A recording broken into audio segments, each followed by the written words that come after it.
Engineer असून हा decision घेणं माझ्यासाठी खूप कठीण होतं आणि घरच्यांना कन्व्हिन्स करणं की मला मेकअप आर्टिस्ट व्हायचंय. एक स्वतःमध्ये कॉन्फिडन्स बिल्डअप झालाय की हा यार मी काहीतरी करू शकते.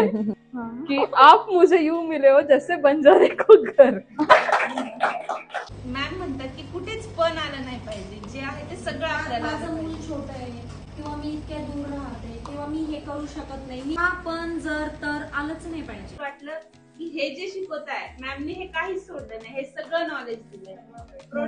तेच जिंकलंय मी. प्रोडक्ट समजलं कारण ते तुम्ही सगळं शिकवलं.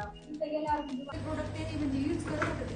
हो, त्या आर्टिस्टने. तेव्हा मेकअपचा मन माहिती असणारी मी आज मला तेवढीच खुशी होते जेवढी मला डिग्री सर्टिफिकेट घेतात झाली होती.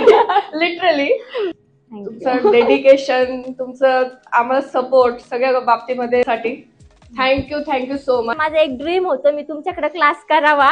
मी पुण्यावरून इथं आली सगळे क्लास सोडून मॅम साठी. तर thank you so much ma'am. Thank you तुला.